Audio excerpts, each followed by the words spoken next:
Saudações, conspiradores, iniciando mais um programa Realidade Fantástica, sempre perscrutando os mistérios do universo, os mistérios da vida, trazendo até você os grandes conhecimentos arcanos, ocultos, paracientíficos. E hoje, olha, com um assunto que, sem dúvida alguma, tem tudo a ver com os mistérios do universo, com os mistérios da vida. E falando em mistérios do universo, hoje realmente nós vamos abordar dois dos principais casos da ufologia brasileira e mundial. Você vai descobrir o que aconteceu com o voo 169 da VASP e também em 1986, que foi conhecida como a Noite Oficial dos OVNIs aqui no Brasil.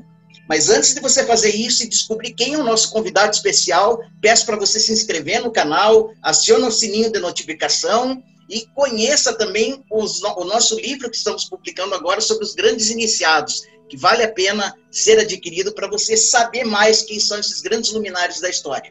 Bom, para falar desse tema ufológico não poderia ser diferente. Estamos aqui recebendo uma vez mais o nosso amigo, nosso irmão, Rafael Cury, que está inscrito nos anais da ufologia mundial como um dos seus principais nomes, como também, sem dúvida, um dos maiores realizadores de eventos paracientíficos, se não for o maior, do mundo. Eu não sei como é que ele ainda não está no Guinness, mas ele concordou gentilmente em estar conosco hoje para explicar esses dois casos fantásticos da ufologia. Tudo bem com você, Rafael? Olá, Jamil, tudo bem? Um prazer enorme estar com você aqui novamente, com essa grande audiência que é o teu programa. Cada vez cresce mais, né? E é uma honra participar com você. Mais uma vez, né? Eu tenho, inclusive, observado alguns programas meus que eu fiz aí com você. O número de pessoas e visualizações é enorme, né? E vamos trazer esses dois temas aí que são apaixonantes para mim. Principalmente a Noite Oficial dos Discos Voadores, que eu conheço, que eu tenho como o mais importante caso da ufologia brasileira. Conhecido como a Noite Oficial dos Discos Voadores, ou a Noite Oficial dos OVNIs, ou a Noite Oficial dos UFOs, né? Mas nós batizamos esse caso, fui eu que dei essa denominação, a Noite Oficial dos OVNIs. Tem alguns que reivindicam como sendo seu, mas eu não tenho problema, que seja, né? Mas eu fui o criador do tema, né, do título, tanto é que eu fiz uma conferência num congresso em São Paulo, fui o primeiro a falar sobre esse assunto já em 1986. Perfeito, Rafael. Bom, não teria como ser diferente, né? Você é um dos grandes pioneiros da ufologia brasileira e mundial também, né? Você está, como eu falei, inscrito aí nos anais da pesquisa, né? Seguindo a linha temporal, Rafael, vamos falar primeiro desse voo 169 da VASP, né? Que decola, se não me engano, em fevereiro de 82, de Fortaleza, com destino ao Rio de Janeiro. Ele decola com 100 passageiros, 1h10 da manhã. O que acontece com esse voo, Rafael? Inclusive, Jamil, esse foi o caso que me colocou na ufologia.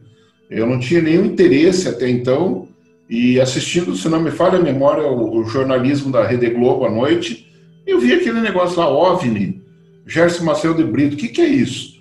E eu no dia seguinte, companheiro, fui para aquelas famosas e antigas livrarias Guignone, você deve lembrar, e o que tem de ufologia aí, o que tem de discos voadores, aquela coisa toda, lá comprei tudo que se imaginar. E a partir daquele momento eu nunca mais parei. Jamil, em 2022, agora, está batendo na porta, são 40 anos, né? Eu trouxe uma imagenzinha aí para ilustrar. Vamos falar um pouquinho, então, sobre o voo 169 da VASP, né? Está aí o nosso coronel, ou melhor, nosso comandante, né? Gerson Macedo de Brito, saudoso, falecido já, né? Faleceu alguns anos atrás. E ao lado dele, né? Essa é o primeiro banner ali é apenas uma ilustração do voo 69, mas o que interessa está aí, Jamil. O Gerson Macedo de Brito, que nós estamos vendo aí, era o comandante desse voo. Como você já frisou, um voo que vinha de Fortaleza para o Rio de Janeiro, um voo noturno, e num dado momento o comandante de Brito, que já havia testemunhado em outras vezes a presença desses objetos, ele aproveitou a situação e acordou os tripulantes, ou melhor, desculpa, acordou os passageiros, né? Os tripulantes deviam estar acordados, né? Com certeza. Ele acordou os passageiros, era um voo lotado, e falou, se vocês observarem ao lado do avião, vocês vão ver a presença de um OVNI. Ele também teve o cuidado, Jamil, de contatar o Sindacta de Brasília, que constatou e registrou a presença desse objeto, melhor dizendo, na tela do seu radar. Então, houve uma confirmação física da presença do objeto. Isso é interessante, Rafael, porque, primeiro, é um comandante experimentado, né, um aviador experimentado, não ia confundir um objeto natural, um fenômeno natural, um objeto de fabricação humana com qualquer outra coisa, né? E a interessante iniciativa dele de acordar o pessoal que estava dormindo, né? Provavelmente as luzes desligadas, né, do avião, né? E acordar e informar que havia um objeto voador não identificado. Eu imagino o susto das pessoas. Com certeza, Gilmir. Quando você fala de um piloto experiente, naquele momento ele tinha 20 mil horas de voo. Então você veja que não era um comandante qualquer. E outra coisa, Gilmir, ele já havia feito essa rota aí, muitas vezes. Então ele sabia o que tinha no céu. A gente aproveita para ver aí também o desenho que ele fez, o que ele estava observando, né? E, Jamil, é interessante que dentro do avião tinha um personagem que nós vamos falar daqui a pouco.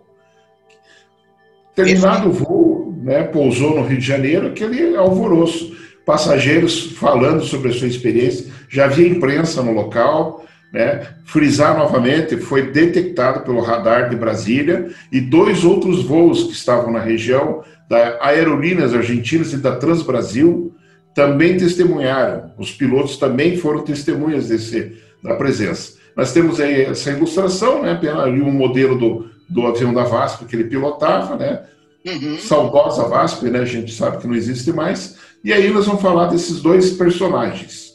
O Dom Luiz Loscheider, que está aí, que era arcebispo, se não me falha a memória, de Fortaleza, na época, e ele foi testemunha ocular. Só que ele, Jamil, ele negou o que tenha visto. Por quê? Porque a imprensa ia cair em cima do Dom Luiz, né? Uma figura religiosa. Como é que a igreja vê OVNIs, ETs e tal? Então ele preferiu negar, mas ele estava nesse voo. E ali ao outro lado, nosso querido e saudoso Ronaldo Rogério de Freitas Mourão, nosso maior astrônomo, que questionou já no dia seguinte, foi procurado pela imprensa e falou, não, o que ele viu foi Vênus. Quer dizer, aquela posição sempre cética. O Mourão, só abrindo parênteses, Jamil, participou de alguns congressos nossos, eu participei de alguns programas de televisão com ele, e depois, mais ao final da vida dele, ele começou a abrir um pouco mais a ideia de que o fenômeno poderia ser real, né? Mas olha que interessante, Jamil. Muita gente não sabe disso. O que o comandante Brito fez? Eu vou convidar o Mourão para o próximo voo, no mesmo horário, e eu vou mostrar onde é que estava Vênus e onde é que estava o OVNI que eu vi.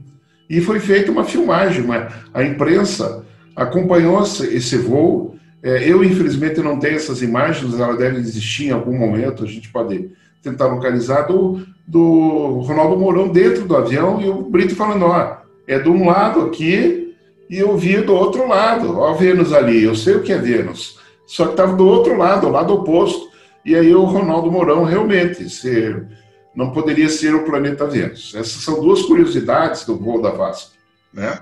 Rafael, é verdade que o comandante, eu não sei, eu li isso, né? Você que acompanhou pode dizer se sim ou não, que ele tentou um contato através das luzes do avião com um objeto, ele tentou piscar as luzes? Verdade, porque ele já tinha tido outras experiências. Só que dessa vez ele tinha um grande testemunho, que eram os passageiros, tinha confirmação em radar, e aí ele começou a dar sinal de luzes. E houve a resposta, Jamil. Ele conta isso. O objeto, quando ele começou a dar sinal de luzes do voo, os objetos se aproximaram, o objeto, melhor dizendo, ele se aproximou um pouco mais do avião. Então houve essa resposta ao chamado do comandante Brito. Que coisa fantástica, Rafael. Eu, como não conheço muito bem o caso, bom, a gente sabe que teve repercussão de imprensa, eu estou, inclusive, colocando aí algumas fotos que vocês estão vendo de jornais que repercutiram, né? Na época, né? Foi uma polvorosa. O que aconteceu com o Gerson Maciel de Brito, Rafael? Eu não sei, ele continuou a carreira dele, ele sofreu alguma represália por conta da empresa que o empregava, ele está vivo hoje, o que aconteceu com ele? Não, ele já faleceu, Jamil, há cerca de 1 ou 2 anos atrás. Ele pediu licença na época, não houve nenhuma represália, né, pelo que eu tenho de conhecimento, mas ele já tinha uma grande bagagem, né, de horas de voo, então ele pediu afastamento. E ele passou a participar de alguns eventos. Eu o conheci no congresso, realizado pelo nosso querido e saudoso Paulo Fernando Cronenberger. Foi o meu primeiro congresso que eu assisti, já em 82, lá na Faculdade de Tuiuti, ali das Mercês, aí, para quem conhece Curitiba. E ali tive uma oportunidade de conhecê-lo. Mas, alguns anos mais tarde, Jamil, em 1986, 4 anos depois, eu encontrei o Brito num congresso também do Cronenberg em São Paulo e eu fiz uma abordagem a ele. Falei, Brito, não sei se você sabe, mas eu vou te contar aqui que eu hoje sou um pesquisador de ufologia, realizo congressos, espero tê-lo numa próxima oportunidade, mas você foi o responsável por me colocar na ufologia. Eu vi 24 horas por dia ufologia. Né? E ele ficou contente, sim, trocamos algumas informações, tomamos um cafezinho ali, aquela coisa. Alguns anos mais tarde, se não me falha a memória, uns 4 ou 5 anos mais tarde, nós nos encontramos novamente em um congresso em Salvador. E eu dei uma palestra, confesso que foi uma das melhores palestras que eu proferi até hoje. Eu estava, sei lá, abençoado naquele dia.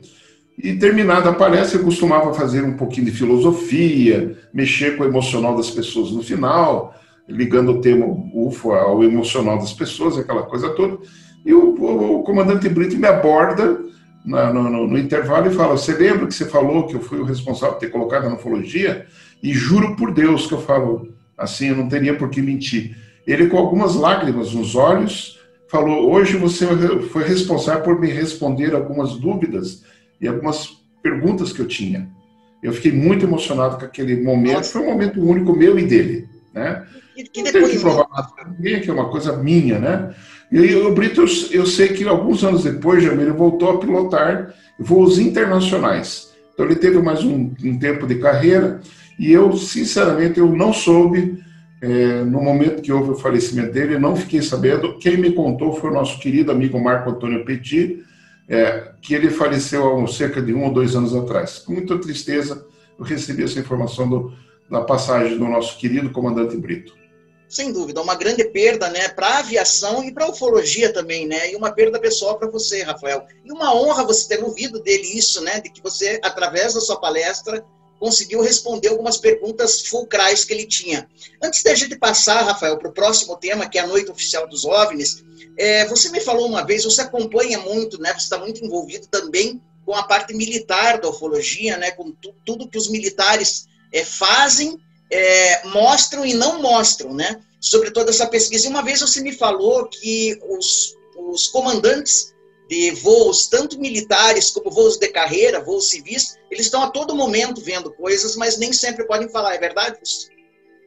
É verdade, tem muitos casos em que os pilotos, tanto civis quanto militares, abriram, falaram. Nós vamos até ver agora aí alguns exemplos na Noite Oficial dos OVNIs, né, que houve essa possibilidade. Eu vou também falar um pouquinho sobre... na verdade, o acobertamento militar é uma coisa de antiga já, né, dos anos 40. A proibição de pilotos, de militares, astronautas, de revelarem esse tema, né, falarem sobre esse tema. Mas isso vem se rompendo com o tempo. Né? Muitos países, Jamil, você sabe disso, já reconhecem oficialmente os objetos voadores não identificados. E nós conquistamos isso aqui no Brasil, como nós vamos ver ali em algumas transparências, de forma muito rápida. Né? Então, hoje é muito mais fácil, né, de você ver pilotos. Recentemente até a gente ouviu áudios, né, de pilotos de aviões, se não me falha a memória da Gol, conversando com a base, falando, o OVNI está aqui, o OVNI está ali. Houve um diálogo que isso foi liberado. Então não há mais aquela tentativa de sigilo em torno do assunto, porque o assunto é muito mais popular, é mais aberto, e parcialmente a gente sabe que o governo brasileiro já reconhece a existência desses objetos, tanto é que através da nossa Lei de Liberdade de Informação, que a gente vai falar ali bem rapidinho na frente, dezenas de documentos foram liberados e estão à disposição do povo, da população, na Biblioteca Nacional. Perfeito, Rafael. 1986, o que acontece numa determinada noite de 1986, eu não lembro exatamente o mês, que entrou para a história da ufologia mundial. O que acontece nessa noite no Brasil, né, que torna, digamos que vira uma chave da ufologia brasileira? Eu vou compartilhar aqui, então. A transparência aí para ilustrar melhor a nossa... Tá aí, né? Eu acho que pulou, Jamil, se puder voltar. É anterior. Vamos voltando. Tem mais um, acho que antes. Ah, não. É aí. Perfeito. Aqui nós estamos vendo um pouquinho da ilustração de algo que... para ilustrar algumas situações da noite oficial dos discos voadores. Você falou do ano e do mês, foi precisamente 19 de maio de 1986, na madrugada do dia 19 de maio de 86. O que acontece? Num determinado momento, vocês podem observar uma ilustração ali de 21 objetos voadores não identificados invadiram o espaço aéreo de São José dos Campos, Rio de Janeiro. Naquele exato momento, caças da Força Aérea Brasileira foram autorizados a decolar de 2 bases no Rio Grande do Sul e em Anápolis para interceptarem esses objetos, né? E dali por diante houveram situações fantásticas, né? Alguns dos pilotos tiveram contato visual, outros tiveram contato por radar de bordo, havia os radares do Sindacta captando esses objetos, lembro, congestionando o espaço aéreo. O saudoso ufólogo e amigo nosso, chamado Basílio Baranoff, ele fez um importante relatório na época. Ele, como um militar da aeronáutica, ufólogo, ele teve acesso a muitas informações. E ele relatou que, através de depoimentos, de registros, esses objetos, cada objeto desses 21 que foram observados, tinham aproximadamente 100 metros de diâmetro. Imagina o tamanho desses objetos, né, Jamil? E invadindo o espaço aéreo. Era uma madrugada, então muita gente não teve a oportunidade de ser testemunha, mas houveram alguns testemunhos oculares e também, por incrível que pareça, filmagens de pessoas em terra, e essas filmagens misteriosamente foram parar na mão do grande ufólogo James Burtak e depois nunca mais vimos. Ele teve acesso a negativos de fotos e filmes e não estão no Brasil, né? Ali nós temos o brigadeiro, o ministro da Aeronáutica na época, o Otávio Moreira Lima. Lembrando que o Otávio Moreira Lima, quando ele viu a repercussão que o caso deu, ele autorizou os pilotos a falarem o que viram.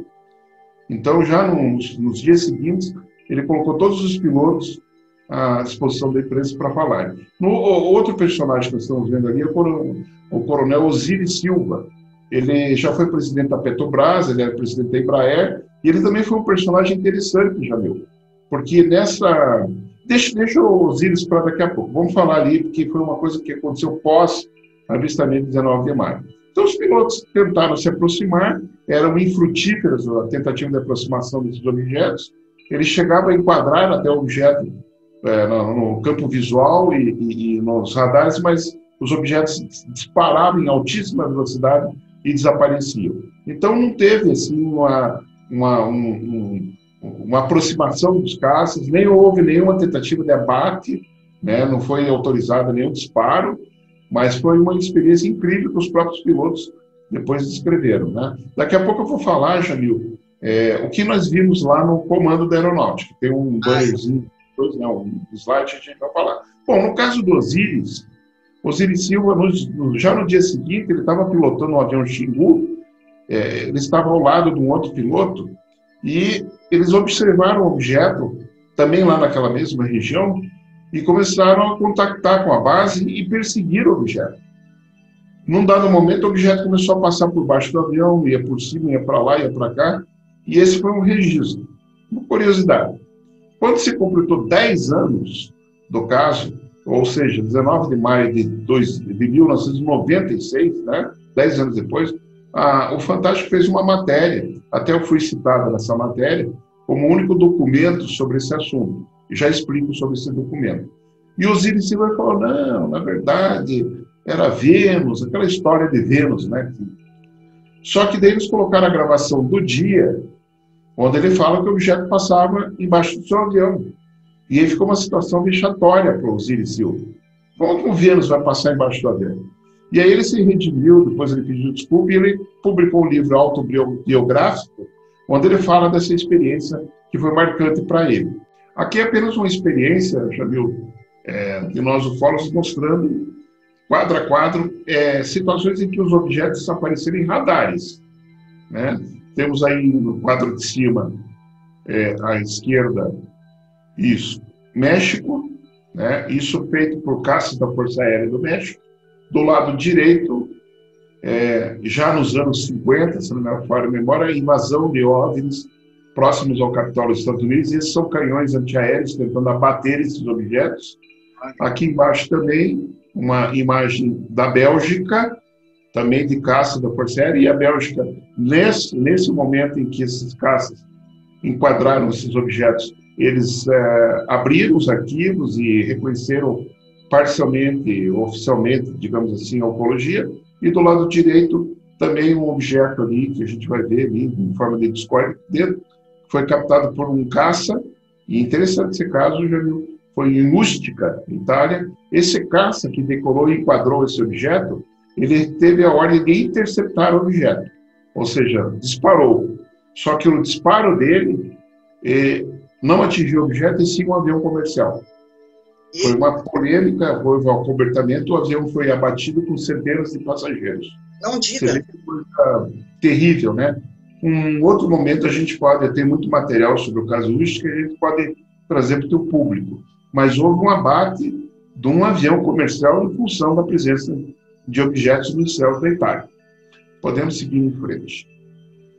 Aqui, Jamil, na França, nos anos 70, essa foi uma das fotografias liberadas pela aeronáutica, oficiais da aeronáutica, e o Giscard d'Estaing, que era o presidente francês, ele autorizou o seu ministro de guerra, Robert Gay, a liberar informações e autorizou a criar, Jamil, o GEPAN, que existe até hoje, o Grupo de Estudos de Fenômenos Aeroespaciais. Então, a França foi o primeiro país do mundo, nos anos 70, a reconhecer oficialmente o fenômeno UFO. E isso através da sua força aérea, da sua aeronáutica e com a determinação do presidente máximo, né, da autoridade máxima do país. Essa foto aqui é autêntica, Rafael? Autêntica, liberada pela aeronáutica francesa, objeto fotografado em Paris. Né? É famosíssima essa foto. E foi ela que desencadeou uma série de liberação de documentos, de informações na França. Lembrando que a França, porque da França veio um documento, um livro, né? Tem até um livro, mas é um documento com centenas de páginas, denominado Dossiê Cometa. Nesse Dossiê Cometa há dezenas, centenas de registros de cientistas e militares falando abertamente sobre o fenômeno UFO. É como se fosse um dossiê do governo francês que foi liberado com essa denominação Dossiê Cometa. Vamos lá. Jamil, aqui no Brasil, também nós tivemos a oportunidade dessa abertura.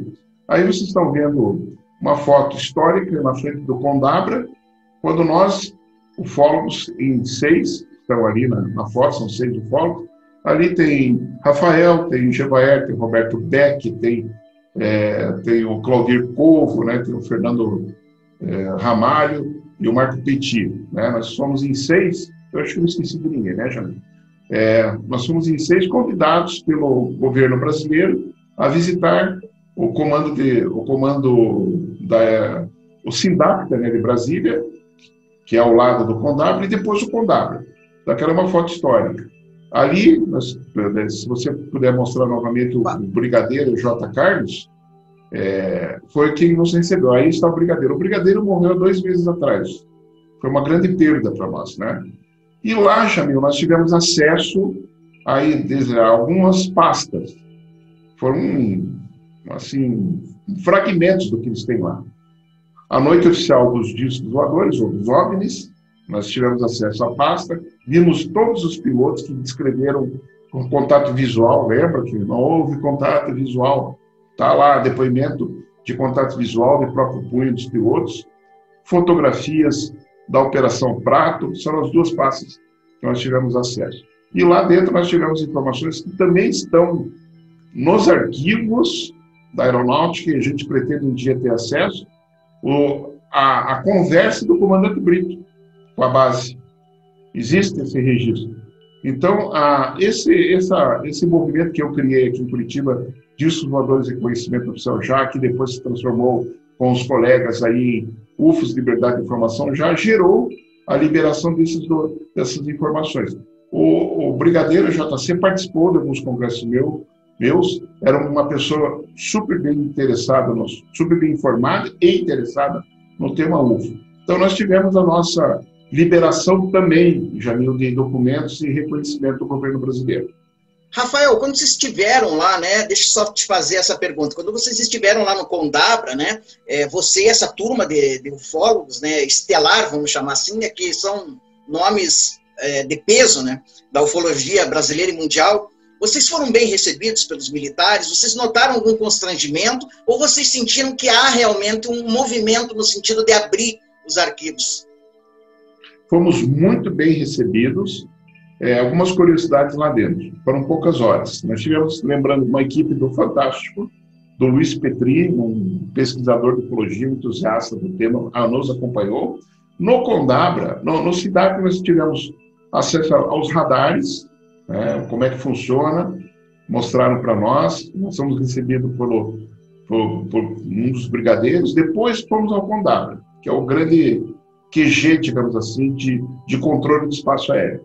Lá tivemos uma palestra do brigadeiro Azambuja e algumas curiosidades muito rápidas. Antes, já viu, quando o Azambuja nos recebeu, ele falou, antes de eu dar a palestra, uma palestrinha para vocês, como é que funciona e tal, vocês vão ter acesso às pastas. E nós tivemos acesso a 2 pastas, tivemos que esvaziar um pouco os bolsos, caneta, celular, câmera, não pôde ser filmado nada. E lá tivemos acesso a essas 2 pastas, a Noite Oficial dos OVNIs e da Operação Prato.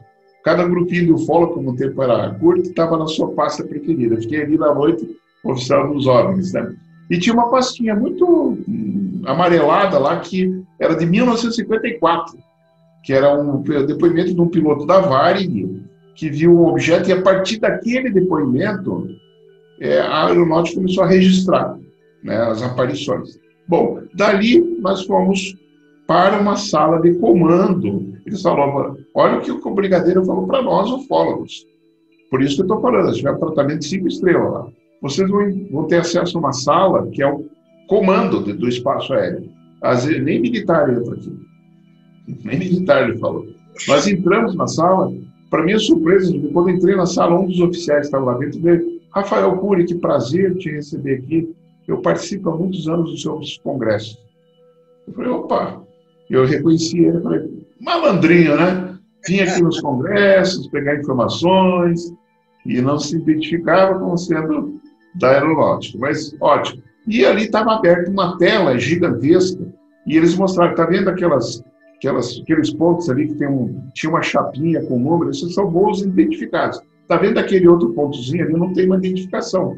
Pode ser um OVNI, um objeto voador não identificado, pode ser um avião de um contrabandista ou de algum empresário local que não comunicou o seu voo.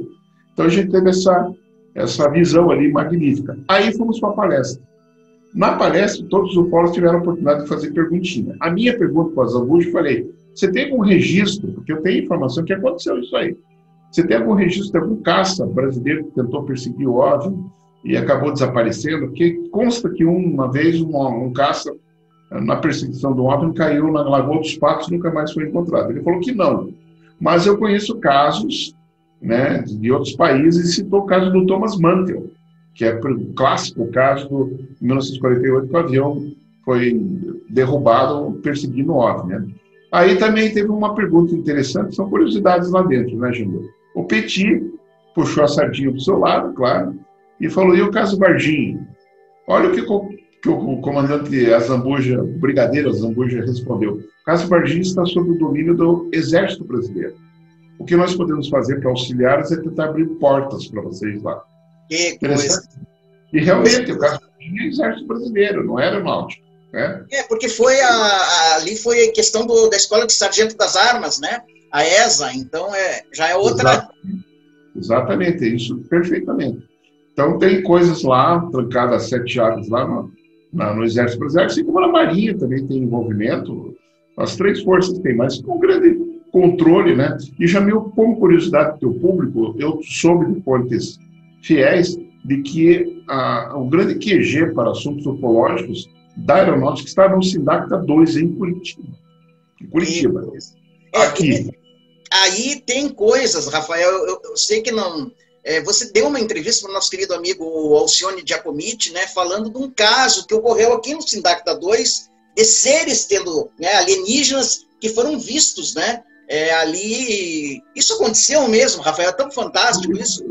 A gente não cita o nome da pessoa, ele foi um grande amigo nosso, já não está mais entre nós, a gente, na época, denominava de Agente X, né? Na época não era Sindacta ainda, era a base aérea do Bacaxiri. E ele estava de guarda ali, uma noite, e viu uma nave, pousou, saíram os seres da nave, imagina o susto desse rapaz. Tinha mais um outro colega dele lá. E os seres abriram um hangar e puxaram um avião Bandeirantes para fora. E ele ficou assim, assustadíssimo, ficou paralisado. Tanto é que ele tem um lapso de memória, mas ele sempre teve muito medo de fazer uma regressão para ver o que aconteceu nessa época. Mas foi um caso real, teve grandes repercussões. E depois a base do Bacaxiri se transformou em Sindacta, né? Foi um dos casos mais impressionantes que a gente pesquisou aqui, de um colega nosso, eu sou amigo da família. Esse agente X, imagino que era um militar da Força Aérea aqui do Sindacta. Militar, ele estava de guarda naquela noite, ele estava... sensacional, Rafael, realmente são assuntos. Outra curiosidade que eu tenho, Rafael, antes de a gente passar, não sei se você tem mais slides, é o seguinte, tá, a gente vai mostrar, eu assisti uma entrevista, você, claro, conhece, do Holanda, né, falando com o Gevaeri, acho que era com o Petit também, que ele fala que ele filmou os objetos da Operação Prato e que esses filmes existem. Você acha que esses filmes ainda realmente existem? Vamos seguir nas imagens que está lá. Eu tenho o coronel Urageira e a gente falar rapidinho sobre isso aí.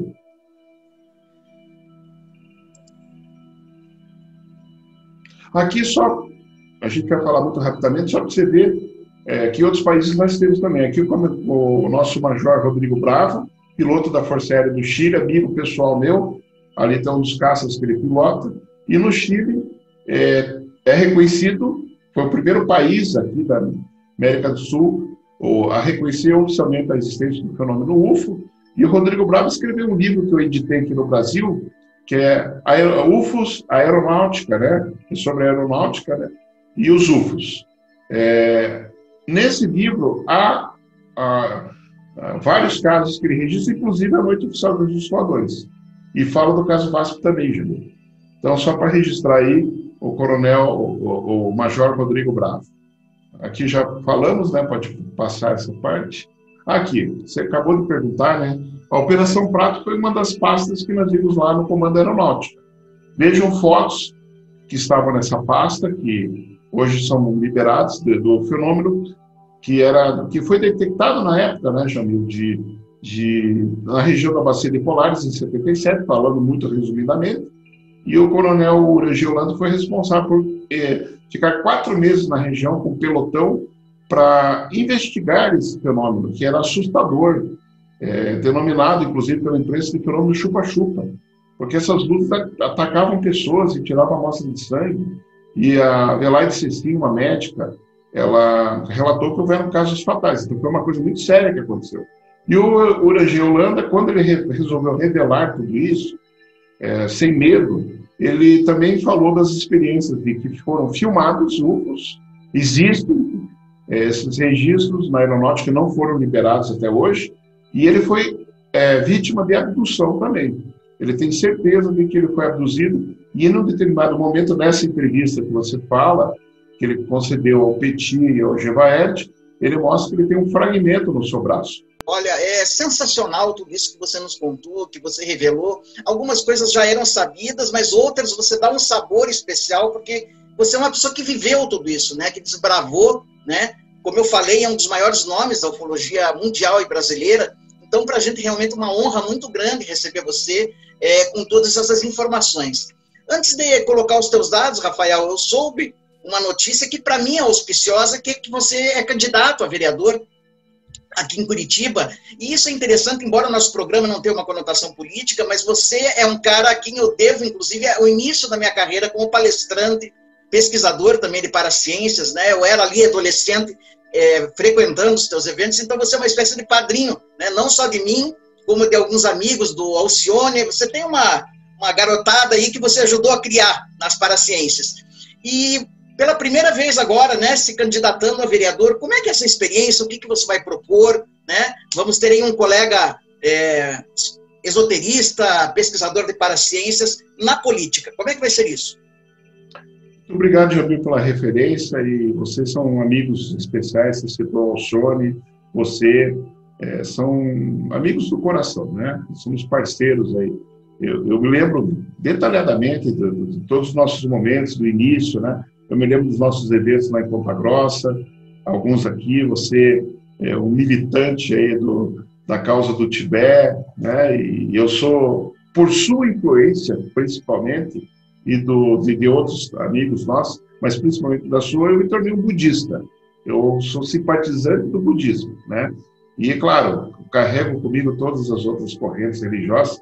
E, claro, eu resolvi me lançar candidato. Você sabe, eu participo da política há muitos anos, apoiando outros candidatos, outros amigos vitoriosos, tivemos derrotas também, sem problema.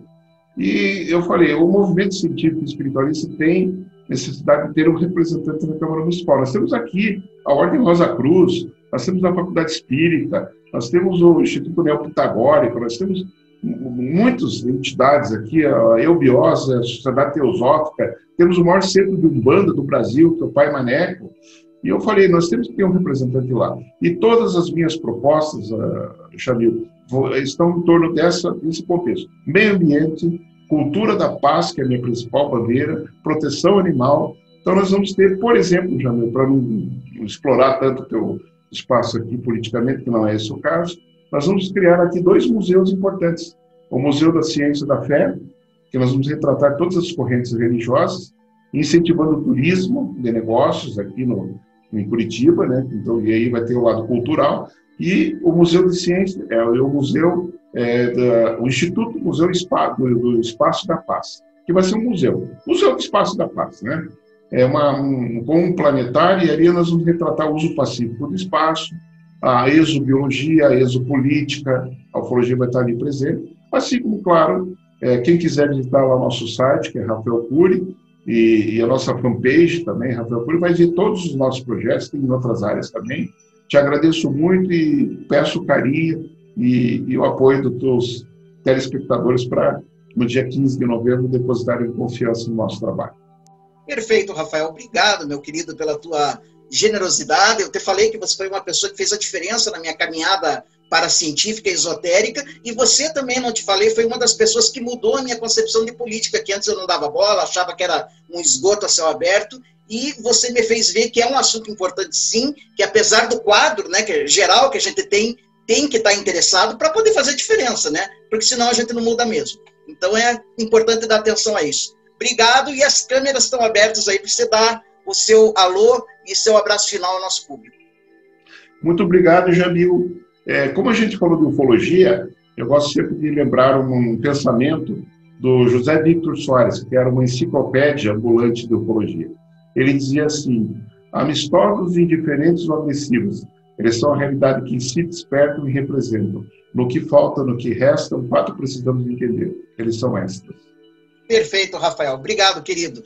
E a vocês todos que nos acompanharam até aqui, o nosso abraço. Olha, não sei se você sabe, mas nós temos o portal Realidade Fantástica, que é uma plataforma de estudos EAD, né? Você só paga R$19,90 por mês, o primeiro mês é grátis, e lá nós damos aulas sequenciais de esoterismo, e nesse momento a gente está abrindo uma série sobre ufologia. O Rafael, inclusive, será um dos professores convidados. Ele não está sabendo disso, está sabendo disso agora, né? Então, conheça o portal, está saindo aí na descrição desse vídeo, está saindo aí também o endereço para você conhecer essa proposta.